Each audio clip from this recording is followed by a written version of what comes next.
What's up everybody, how are you doing? My name is Zach Levet, if you're new here, and today's video is an episode of the Zach and Bashir Show. If you don't know what that is, it's basically this podcast that I have with my friend Bashir, and this week we had two guests on, being our friend Jake and our friend John, and both of them help us dive deep on the law of attraction, and it was super fun, it was super awesome. We started talking about that like 10-ish minutes into the podcast, but essentially it's just a really fun conversation. I think we hit on some important points, and I think you get a lot of value out of this podcast, so I hope that you enjoy.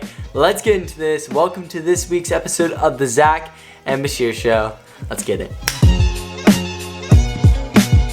What's up everybody, how are you doing? Welcome to today's episode of the Zach and Bashir Show. Today, Bashir and I are joined by two guests. You may not be able to see them if you're not watching the video form, but we are joined by John and Jake, two of our good friends. Bashir, do a little bit of introducing, and then I guess they can do a little introducing, and then... Yes. Like Zach said, not one, but two. Double trouble. Two is better. I don't know what other euphemisms can be said. So I said euphemisms. First thing about John, very smart guy. Mm-hmm. Both of these are our longtime friends. John, what does euphemisms mean? Because I said that word. The ultimate test. I didn't really understand it. I know John knows, so if you could explain it real quick. I don't really think it's applicable there. I think it's more applicable to children's stories relating to larger life events. So we'll go along with that. All right, thank you, John. That was John, and then this is Jake. Hopefully you guys can hear the difference in voices. I don't know. We'll see. This is Jake. Jake is also a longtime friend. He is the youngest of all of us. You know, we kind of raised him to be a proper man and be a good person. He's a great person. Jake, yep. What do you have to say to people? What's up, guys? I can't say that they raised me to be that proper of a person. I mean, it is Bashir after all, but oh my. I don't know. Jake, any more about yourself? Not too much more about myself. I'm running for the University of Richmond next Humble year. brag out here. Not quite Bashir level, not quite Zach level. So I guess it's only fair to get a check up on how everybody's doing, how everybody's been running. I mean, it's been a while. Bashir may not be running. I don't know. At least for me, I'm like 4 or 5 days in right now. Just started my running back up. It's pretty lit. I'm pretty hyped to be running again. And I've been running with a bunch of different people, so it's been super fun so far. Jake, how's your running been coming back? It's been going pretty well. I just did my first run back with John about an hour before this, so it's feeling good. Okay, so wait. This is actually this will be two good different perspectives. So Jake, you're going from high school training into college training. Like this, you're in the transition period. And John, you ran in high school, but now you're doing ROTC, which is different. It's not running related, but it is still kind of that active kind of mindset. Yeah. So why don't each of you speak on that? So Jake, why don't you say about how the transition's been, and then John, kind of your choice in like going a different route, but like still staying active and everything, because I feel like that's kind of interesting. So my training, I haven't really gotten, since it is like my first week back, I haven't gotten very deep into it. I have 25 miles this week, 35 miles next week, so it's nothing too intense, but I don't know, it's I feel like it's going to be different. I just haven't gotten to experience it too much yet. I think in cross country especially, you're going to be surprised by just like how much just pure running it is. I feel like in high school we did a lot of workouts even kind of early in the season, but in college at least for last year, I only did like one workout a week. Wow. And so it was very low key. And you're definitely going to get very impressed with how strong you get. Like I noticed that with Zach. He came back over the winter and was just so much stronger. Thank you. Yeah, that man really does. Zach really does come back real strong. Like, it's so randomly. I'm like, oh my goodness. It is funny. And then John with your ROTC. Yeah, so, just trying to get back in shape because leaving high school, I was pretty fit. Marathon training, 80 to 100 miles a week over last summer. Most of it was Zach. And then now it's 40 to 50 miles a week with a lot of lifting. So for one thing, if you think that I run a lot, it's kind of interesting because John, back in his prime, this man was trying to run every single mile you could run in a day. He was trying to run every second of every day. John loved running more than like most people. It was probably like unhealthy, but John was running it up. So I just needed to state that as a fact because it was pretty interesting. It was a time. Yeah, it was a good time. But now it's how much can I bench? How much can I deadlift? And it's also trying to maintain some shape. Like at this point, Zach's been pestering me for like 5 years, breaking 10. So we're trying to get back to that. But yeah, I'm a lot heavier now, so we're working on that. But staying active is big. Like, you gotta always run. My man's gonna strength his way through it.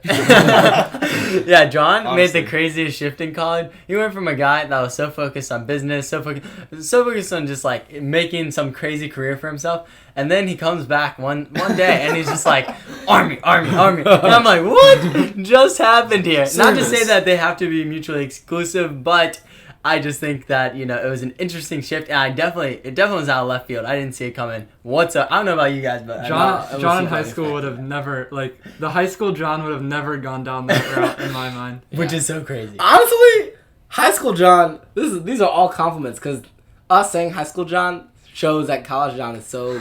John has been The high changed. school John was probably too soft, to do it. And this John, like John right here, my man John is like, yeah, it's easy. He's like 5 a.m. whatever, benching whatever, gym all day. It's actually been pretty crazy. Yeah, and John's been begging me. Not necessarily begging me, but he's been really trying to get me out to lift, because I think he just wants to show me up and just kind of throw me down a little bit. So I've tried to avoid that at all costs, because I know that me on the bench or the deadlift, I'm gonna lift like just a bar, and it's gonna be really awkward, because it's gonna be like, oof. As John like puts on like 245s on each side, I'm like, chill, bro, chill. I'm gonna get the boy strong, you know. He'll come back to William and Mary. He'll be able to deadlift at least 300 pounds, have a kick. He'll be able to break 48 in the 400. I'm not trying to become Ryan Hall, bro. Chill out here. No, but one thing, I actually do want to start working out a little bit more, because today on my run, I ran with Waleed Silman. You guys know him, you know. Some of you may not know him. He's a really fast miler. But for me, I saw him, and I, you know, as a distance runner, you know, I was just running. We were running with our shirts off, and I was like, "Dang, Waleed is ripped." And checking out other. I have no, it wasn't even that. It was just like I was like, wait, that's kind of crazy. Like, I'm just super frail now. Like, I lost so much muscle because I didn't really do much core or weights or anything second semester. And so, you know, I was like, well, maybe I guess I should start lifting. Like, Bashir's super ripped. I mean, Jake's pretty ripped, kind of on the way up. High school rip. Yeah, high school ripped. That's a good way to put it. But yeah, so I'm like, maybe I need to do something about that. Yeah, I don't know what I haven't like looked up Waleed in a minute, but I don't know what they do over there. But I know that it's not mutually exclusive to try and like slim down for longer distance, but still have no muscle or anything. Yeah. Because all those super tough guys, those kicks at the end come from somewhere. They don't just come off. They're pure strength. Like Morgan McDonald, strength, bro. Yeah. He's a strong man and a fast miler on the low. Like on the low, he's running. I mean, fast like that range is crazy. Yeah. You can't have that range if you're just thin as bones. Yeah. That's why 10K, 5K guys in college look different than maybe a 10K guy who's a pro, because they're so specialized that like all they need to worry about is a 10K. But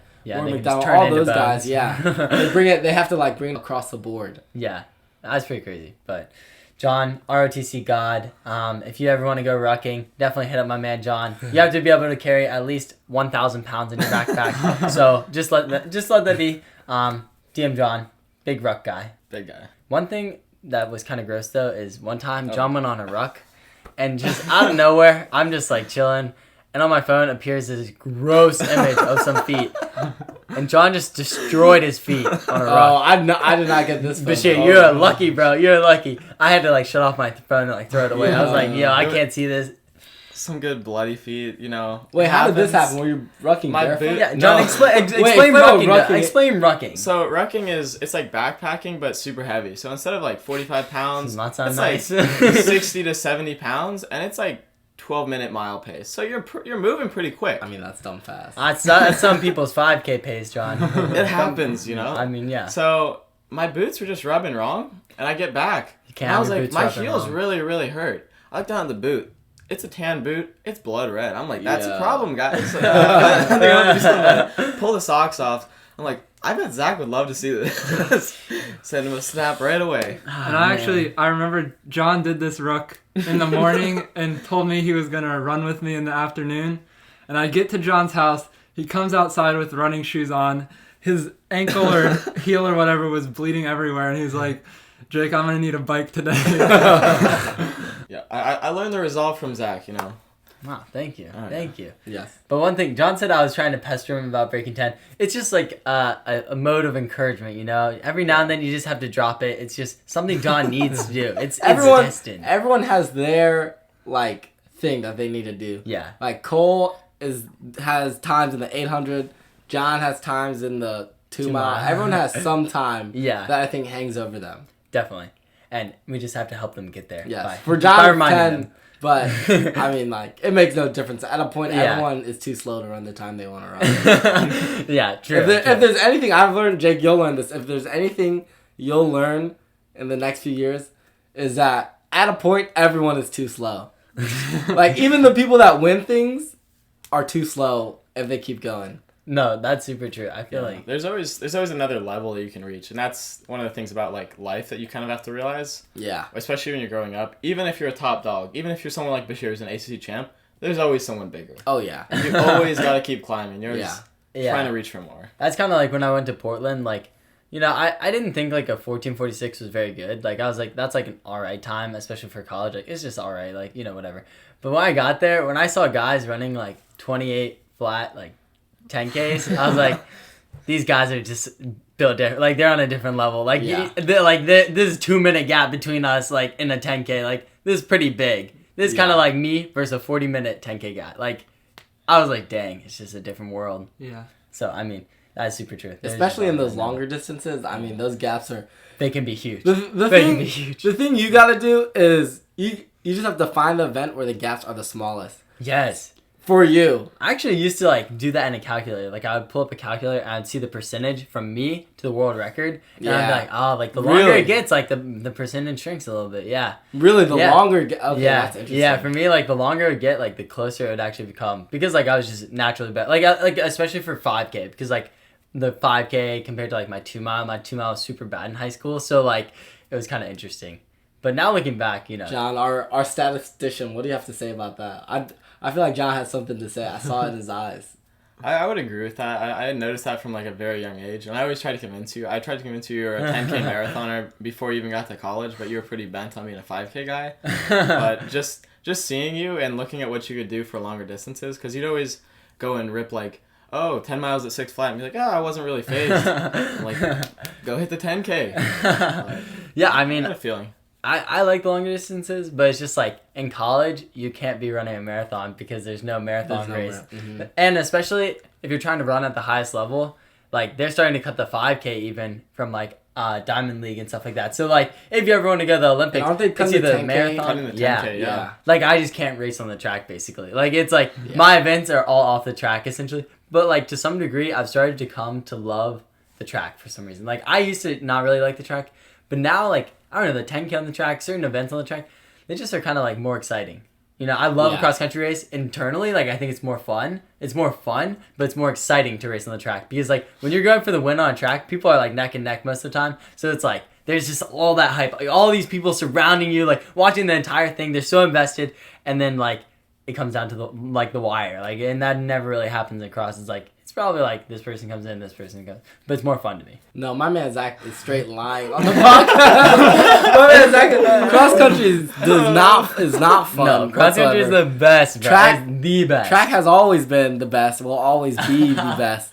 Cause track but like Zach was saying, track is way more personal. I'd say when you beat someone in track, it's really like I beat you. Yeah. In cross country, there's so many people in so many conditions, and it's so long, so many factors. You'll lose to people, but find a way to kind of remove Rationalize yourself. it. Yeah. Like Yeah. Oh, I slipped in the mud, or Honestly, I twisted my ankle. I'm not even a hills person, and they're great at hills, so that's why. Exactly. Honestly, they just got lucky today. Today was an off day, Yeah. X, Y, and Z. And there's so few races in cross country where you only race 4 or 5 times that you can rationalize when you lose to someone and then never race them again. Yeah. But in track, it's like, hey, you just ran sub 4 last week and I beat you today, so I know you're in shape. Yeah, there's no excuses. We have there were no hills. We all raced on the track.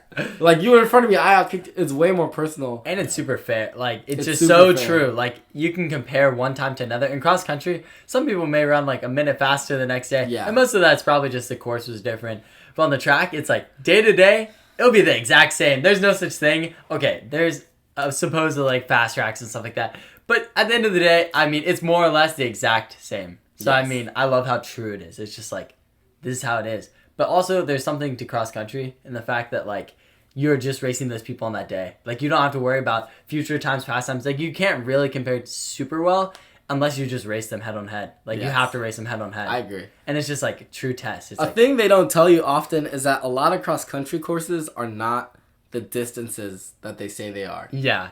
Like, Huge a lot of 5Ks misconception. are short or long. A lot of 10Ks in college are way short. Way short, yeah. So you might go on someone's page for times and look at their 10K, but you're really looking at like a 9.4K. Yeah. So where you're like, oh my goodness, this man ran 29 flat. Yeah. They might not be able to break 30 on the track. Yeah. And in high school, like, I know there was, like, a certain amount of leeway you could have. Like, it was something like 150 meters or something, like, crazy. Like, that's a lot. Like, that's a lot of time you could change. Like, that's like 15 to 20 seconds plus, depending on how fast you're going. And that used to be a lot of seconds. 20 seconds I used mean, to be if crazy. you PR by 20 seconds, that's like... It's a big deal. That's a big day. Nowadays, not crazy, because I'll PR by 20 seconds, and I'll still get 40 in cross country. So, yeah. But in high school, it's like, wow, if I drop 20 seconds in this 5K, I am going to win nationals easily.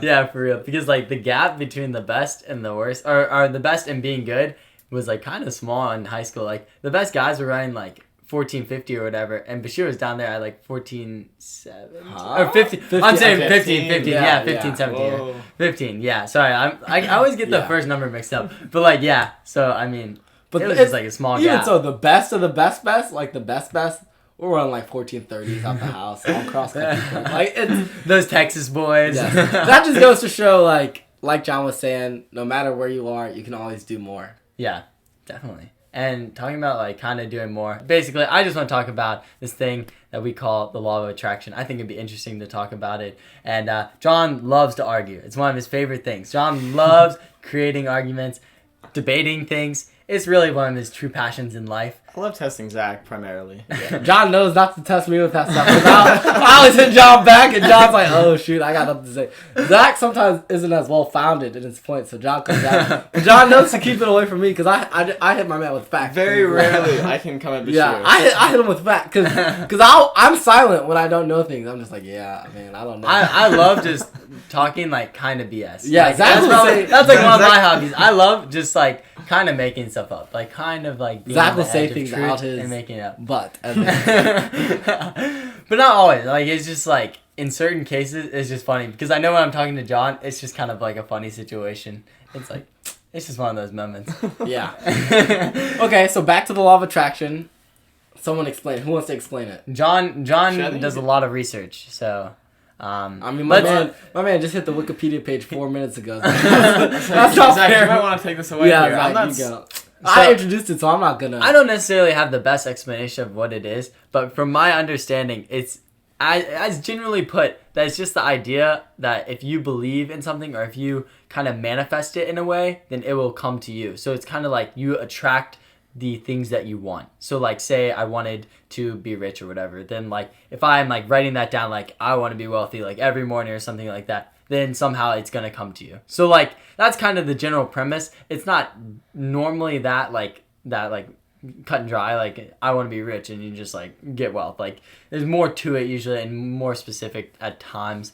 But, yeah, I would like to discuss this. I think it's interesting, and I heard about it on Impulsive, the podcast. It's by Logan Paul, and I hate to say that I listen to Logan Paul's stuff, but I think Impulsive is actually a really good podcast. And they had this guy on named Charlie Rocket, and Charlie Rocket is this guy that's done some incredible stuff. He worked in the music industry. He was, like, doing $1 million contracts or something like that, signing $1 million contracts in the music industry.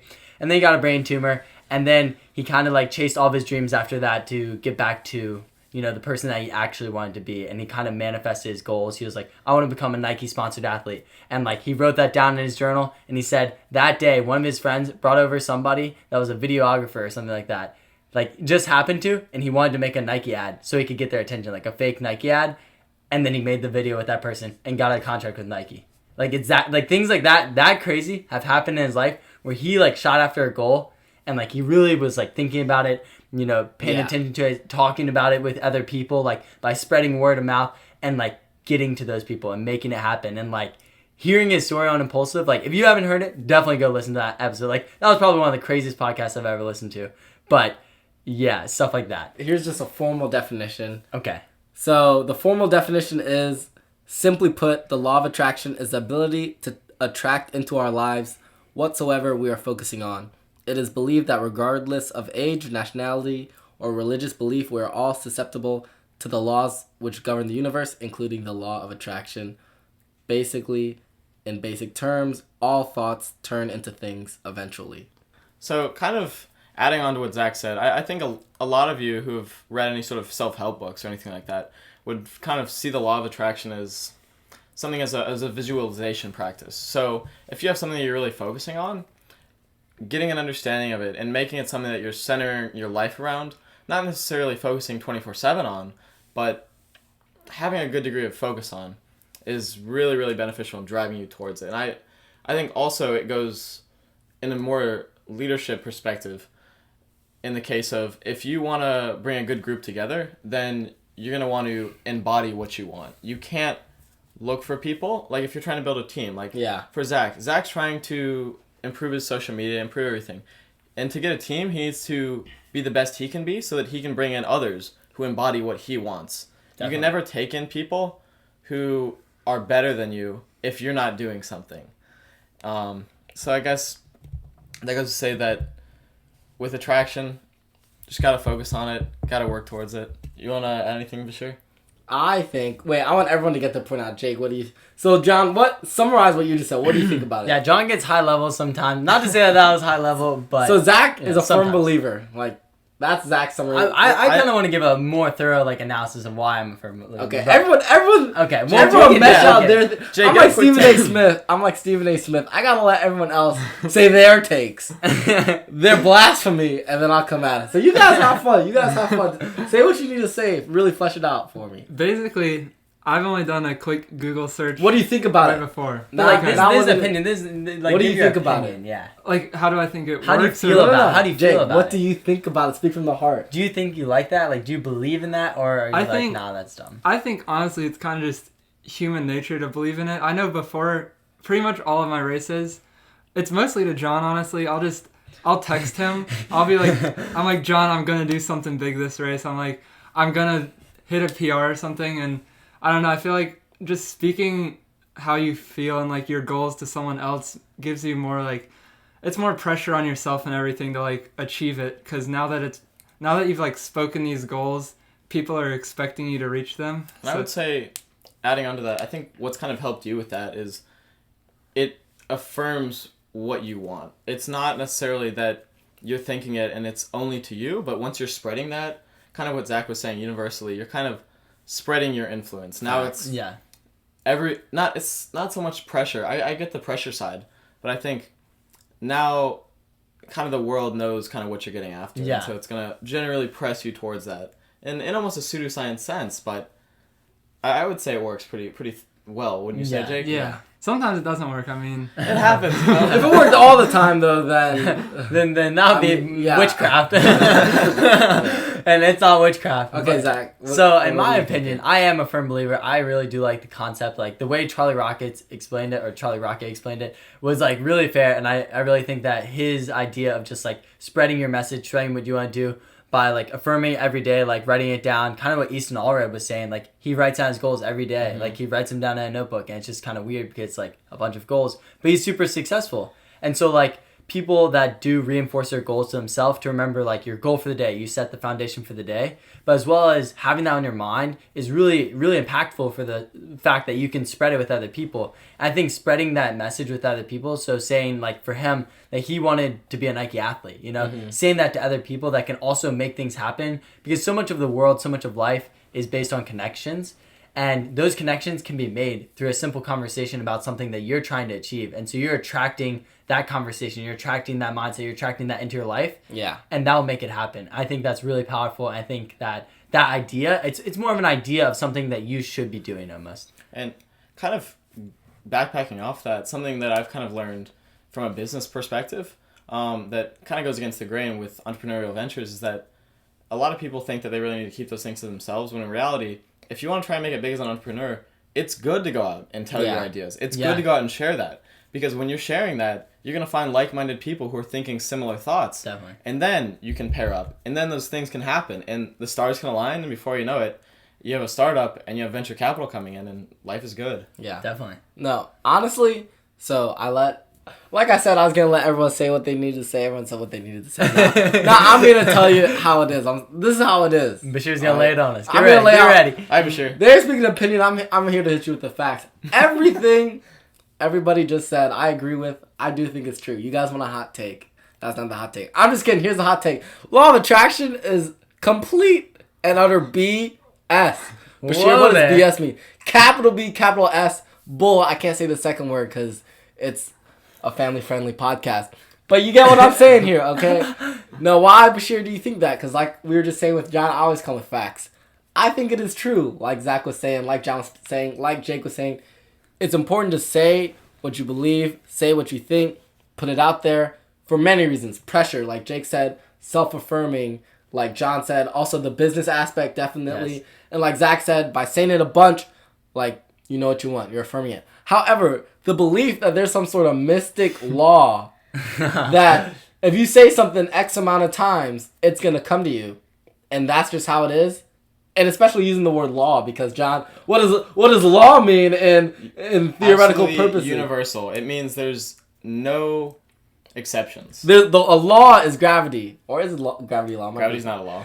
That's what gravity's not even a law, but there's a law of attraction. That's what I'm saying. So all I'm saying is the fact that there's a law. We should call it a theory if we're being honest here. I think theory is more fitting. We should call it blasphemy if we really want to get into a good adjective. However, the belief that is giving these successful people their success, I think, isn't true to me. And I think a fault with that is something that I was reading once. A problem with hearing about how successful people do things is that whenever you read into those type of things, like hear podcasts from Logan Paul where we hear successful people, all you hear are successful people for who it's worked out for.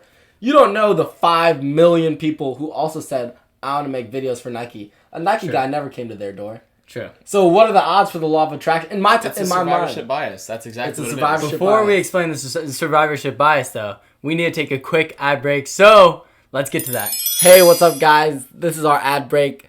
So today's advertisement is actually going to be nothing. I was talking to my mom the other day, and she said the last ad break was really funny. So now I feel pressured to make this ad break equally as funny. So I'm just going to avoid that pressure by making the ad for nothing. Wait. What about water? It's the summertime, bro. All right, yes, you I like water. All the runners out there. Shout out to water, and as always, follow me Instagram at Masavalo. Follow me at Zach.Levet. John Graff 214. Jake_Schindel. Yes, in that order, and if you stop after the first one, it's fine. All right, back to the or show. After the second. Okay, guys, so now that we're back, we can explain the survivorship bias. So what is that? Why do you think that's important? And Bashir can continue kind of explaining, his opinion of the blasphemy, whatever, you want to believe about the law of attraction. So as I was saying right before the ad break about the survivorship bias, let's get that explained by Dr. Graff over here. Dr. Graff. All right. Man, we should have been calling you that from the beginning. We should have been calling you that for years now. This makes way more sense. Okay. All right. So in any sort of scenario where there's probability at play, you're going to have something called the survivorship bias. And what that means is, say you're flipping a coin, 50-50 shot of winning. So you could flip heads 100,000 times, and now you have somebody who's super, super lucky. They're not really lucky. It just appears that they're lucky, or they have some sort of strategy for winning off flipping a coin. And what that means in this case is, if you affirm your goals every day, if you say them, it could just mean that you are intrinsically lucky, and that because you're there and you're seeing those individuals, you're not seeing all the failures. How often do you go and see people on YouTube who are like, oh, I said this 1,000 times and I'm broke? Or anything like that. Or that video doesn't sell. Exactly. Because there's probably a million videos like Mr. Beast where it's like, I counted to 100,000. Well, probably not a million, but there's probably I stared at a wall for 8 hours, but I didn't somehow manage to work the YouTube algorithm and didn't do anything. Yes. Definitely. So that was a great explanation. Great explanation. So, like I was saying, I just don't buy it.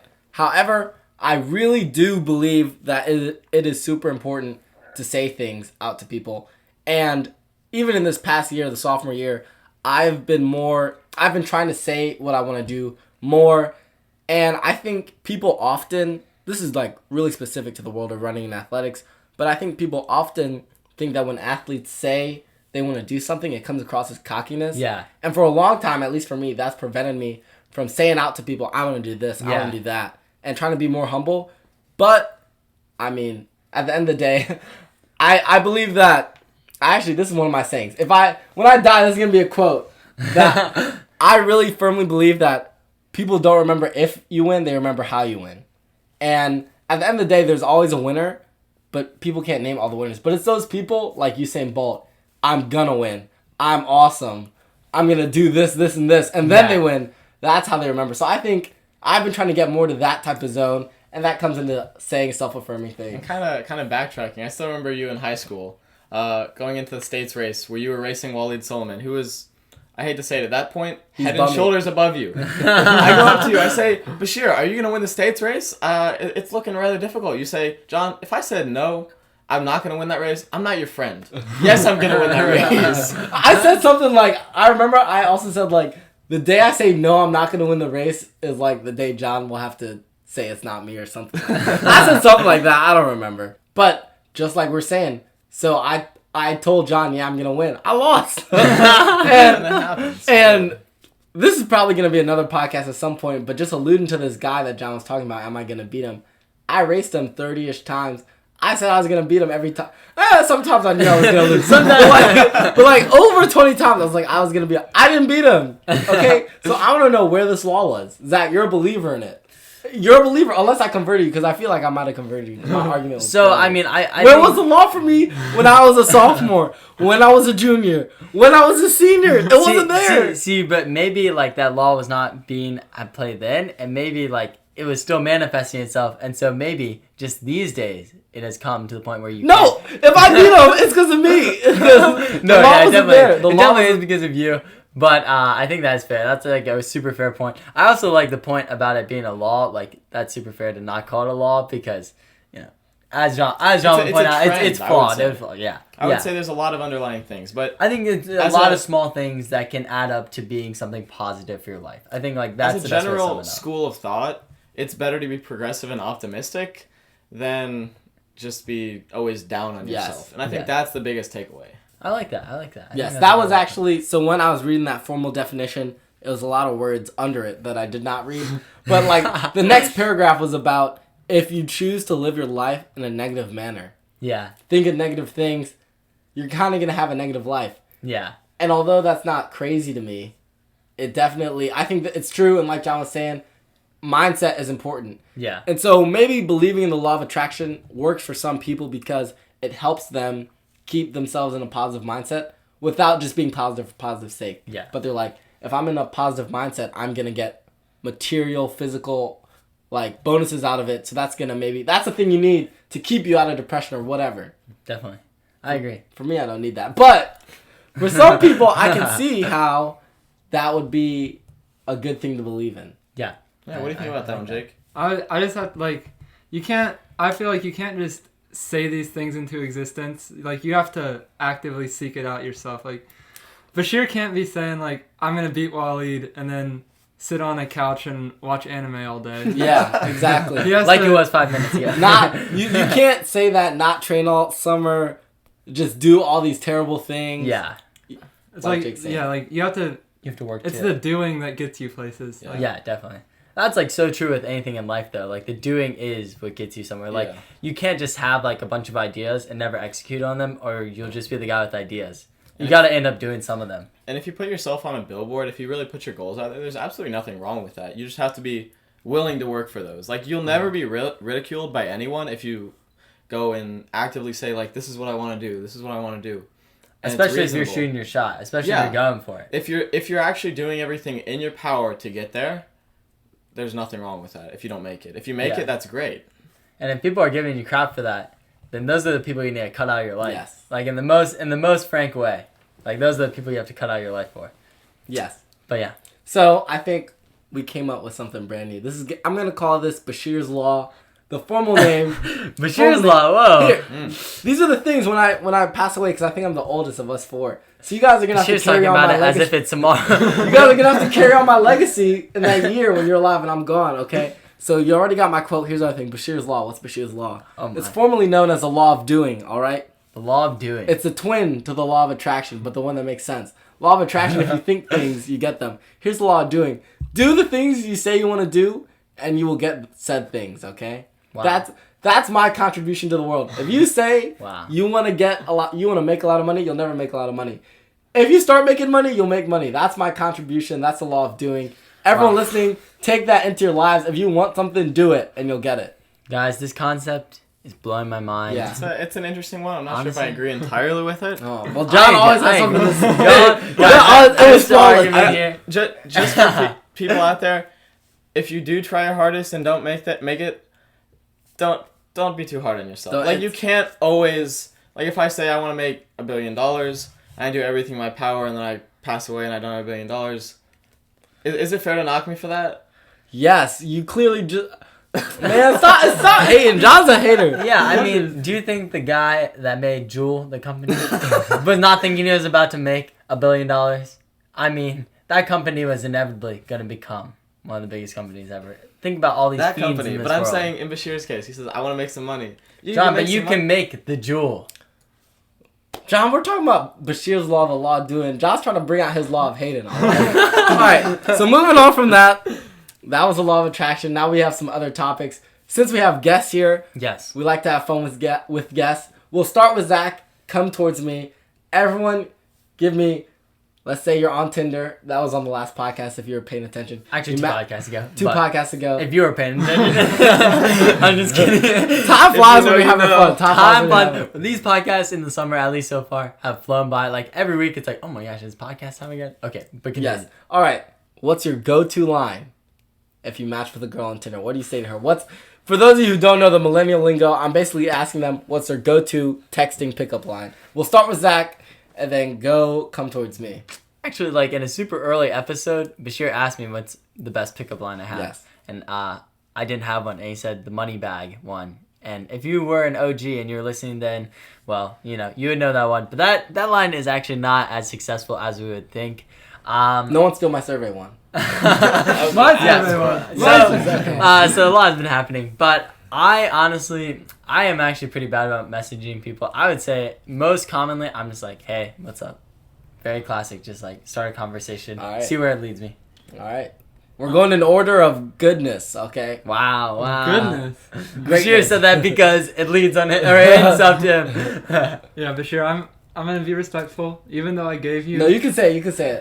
Come on, You think Jake. Come on, so? Yeah. Jake. Jake's about to hit you guys with some fire. All right. Write this down. It's pretty crazy. So here's what you do.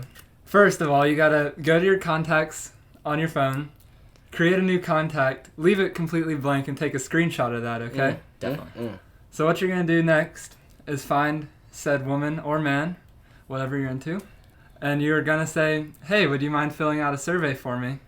And then, following that message, you're gonna hit them with that blank screenshot of a contact, And then boom, and then you have a number. you Then got you're a in. number. It's game over. I have scientifically tested this for research purposes only. 90 or 87% success rate, all right? Which is crazy. That is phenomenal. A test pool of maybe 10 people, okay? A lot of people think it's Wait, really funny. 87% with 10 people. John, don't worry. John, don't do that. Dr. John, chill. That's a law of hating. Bashir is out here hitting on amputees. Don't judge him. Whoa. Okay, John, what is your go-to line? I'm gonna have to be honest with you all. I'm terrible with girls, so I don't really have a go-to line. I don't really get matches, so I don't. John. I don't have anyone to talk to, so I haven't really been able to experience this whole. Well, guys, if you want to match with John, we'll throw his DMs in the description here for you guys in the show notes, so you can hit him up because our man John 6'3". 6'3". 220. Yep. Huge. Okay, so that is fair. John often comes to the goats of our friendship, like myself. Secondarily, Jake and Zach for advice. Austin Hodge, he hasn't been on the podcast. I'm just throwing his name out there because he's great at it. What is my go-to line? Now, see, this was a test, all right? I hope you guys listening. Clear out your ears. Take out your headphones because I'm about to hit you guys with some facts. Applicable to guys and girls. Here you go. Again, write this down. Yes, write it down. Get out the notepad. Let me give you 5 seconds. All All right, there you go. Okay. So hopefully you got your pen and paper. Here was the first question. I asked these three, what is their go-to pickup line? They gave me an answer. That's how you know they're novices. Hey, you don't have kids, but you've seen kids, right? Tiny little walking humans, right? Are any two kids the same? No, unless they're twins. Are they the same person though? They're not. So what happens when kids grow up? They become people, right? Are any two people the same? Same logic. No. So how can you use the same pickup line for each person? No. All right. I made it general. No. That's No. There's a differentiating factor, and you can go by personalities, lame, height, lame. I like to go by name. So here's what I'm gonna give you guys the biggest secret. If you are trying to hit someone with a pickup line, figure out their name first. If you don't know their name, you should probably not hit them. Don't hit them with a pickup line. You're kind of creepy. You don't want to be a stalker or any of that. You take their name. You go onto something called Google, Yahoo, or Bing. Those three only. Don't use the other ones. Preferably Google, though. Preferably Google. Yeah. You go to Google, type Reddit pickup lines for insert name, okay? And you click on the first link. It's a good link, I promise. And there, the magic of the internet, you'll find 10 or 20 people that will tell you the perfect pickup line for said name. Let me give you a situation. Magic of the internet. Yes, let me give you a situation. Imagine you match with someone random named, let's say, Emma, okay? So let me pull out my phone, type in Reddit pickup lines for Emma. Okay. Hit the first link, scroll down. All right, here's one. On a scale of 1 to America, how free are you tonight? Boom. Boom. All right? Boom. Boom. For those of you that didn't pick it up, America is spelled with the E, like Emma. See? So you got to individualize your approach for each person. All right? That's from a master. I'm not gonna lie. That's from a master. That was There you pretty guys tough, go. I have to say, Bashir. That was pretty good. I mean, of course, mine is the general. Hey, what's up? You know, not the best successor, I have to say, because it just doesn't hit you. They're like, who is this person? Like, what are they doing? Yeah, but I like that. Like, it kind of addresses them. You know, it's not just that standard pickup line like Jake's. Jake's is the most general, probably, pickup line. John's is the... D&E. Yeah, D&E. Yeah. John's doesn't exist. But, yeah, Jake's is definitely super, super, super general, and something that people may think, like, did this guy just find it online? But it worked. But it works. But Bashir's maybe 94% as compared to 87. There you go. So if you guys like these, try them out if you want to. If you don't, that's fine. Let us know how it works out in the comments of the video online, or shoot us a DM or something. Maybe some screenshots. We'd love to hear a success rate. We can put it into the spreadsheet. Anything super hilarious we'll put on the story if you guys got any crazy stories. Yes. And talking about hitting us up, I just want to say that if you feel some type of way about the law of attraction, be sure to let us know what you think about it. We're going to put up a post on the Instagram. Or the law of doing, if you guys feel about the type of law of doing. We'll put a post up on the Instagram, and you can kind of debate it in the comments. So be sure to follow us there. It's at the Zach and Bashir Show or something like that. It'll be in the show notes or the description, whatever it is. It'll be there. But yeah, John and Jake, what else do you guys have anything else before we close on up? Nothing too much. It was fun talking to you guys. Talking to you guys in front of an audience. I mean, our two cameras and our microphone. Very nice audience we have here. What about you, John? I can shout out a book, right?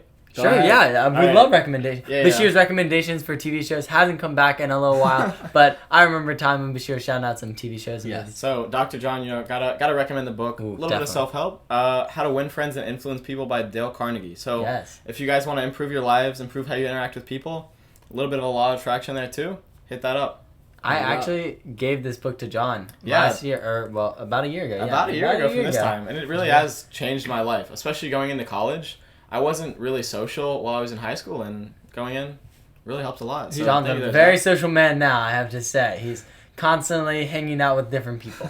But for one thing, I just have to say that I've heard from many people that book is like incredibly impactful. I personally actually haven't read it. I gave it to John without reading it, which is an interesting fact. Most Zach thing I've ever heard. It's a very me thing. But the thing is that I spent like over an hour's worth of research finding the best book, and after picking that book and giving it to John, I have felt so reinforced because I've heard so many people. This is kind of like survivorship bias though, that have been successful or that have found success and actually note that as being one of the most impactful books in their career. I got it right in my room over there. Really? Yeah. Wow. Okay.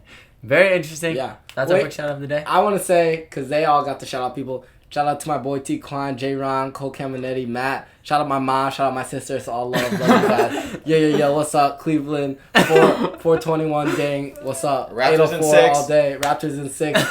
Down 3-1. Who cares? Okay, Shout out guys, to that my is enough. So it was fun having this podcast, and I will see you all later. Bashir and I will Yes. see you all later. Definitely We will see y'all follow later. these guys. We appreciate them coming on. They didn't have to come on, but they came on. It was a good time. They'll definitely be back because we like to bring Our cool friends on, people yeah. back and all And cool that people, stuff. yes, definitely. But guys, as always, take care. and it was an amazing podcast. And it's the baby. What you heard about me. See you later. Bye. Okay, guys, so I hope you enjoyed that episode of the show. It was super fun recording with these guys. If you want these guys back on the show, being John and Jake, well, just let us know in the comments down below. But it was super fun. Be sure to subscribe if you enjoyed, and have an amazing day. Oh yeah, and say I ate the banana, just like on the first episode. If you watch all the way to the end, you'll be in an elite club. But I hope you've enjoyed, and I hope that you have an amazing day. As usual, live happy and be healthy. Bye.